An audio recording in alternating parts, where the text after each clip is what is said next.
May kabayan tayo nagtatanong, si Kabayan JB. Ang sabi ni Kabayan is gusto raw niya mag-runaway, rumekta sa embassy at hindi para lumipat ng company, gusto na lang daw talaga niyang umuwi. So ano raw yung proseso?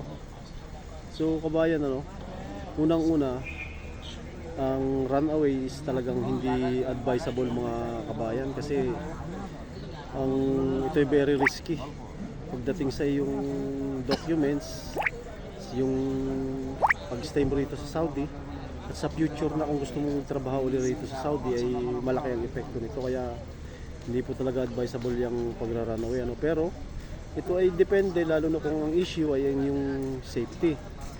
So ang tinatanong mo kabayan, ang proseso is kadalasan pag pumunta ka ng embassy, is magkakaroon ng assessment. Tatanungin ka, bakit gusto mo nang umuwi, anong problema, anong nangyari, ang itatanong ng kontrata mo, hanggang kailan pa ang contract mo, at syempre ang lahat ng detalye tungkol sa employment mo. Ang pangalawa ay coordination sa employer. Ang ating embassy or ang ating OWA is makikipag-coordinate yan sa employer para malaman ang sitwasyon, lalo na pag hindi na safe yung sitwasyon. So, makikipag-usap sila sa employer mo, lalo na kung hawak nila ang yung mga dokumento. And ang pangatlo is yung shelter, tinatawag na temporary shelter. Kung talagang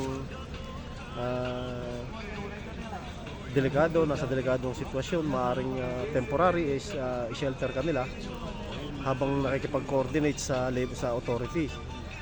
So ang pinaka safe kabayan is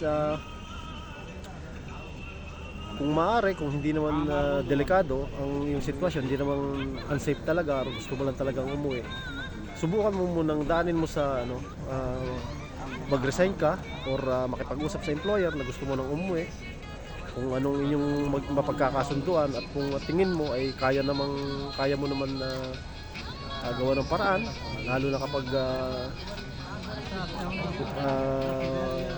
siguradong hingi sa iyo ng compensation or maaari kang hindi payagan, pero pinakadabis makipag-usap ko muna para hindi lumala ang problema. And ang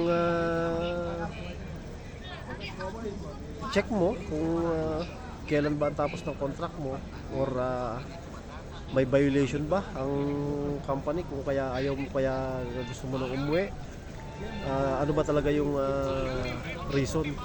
Pero kung gusto mo lang talagang umuwi kabayan,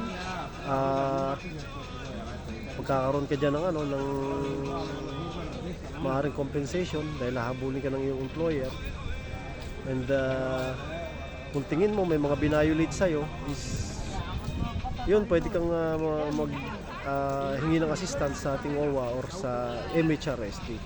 So general information only, hindi ito legal advice, kaya lagi po tayong mag-check sa mga official Saudi labor authorities tulad ng MHRSD, Kiwa, or sa ating Polo OWA.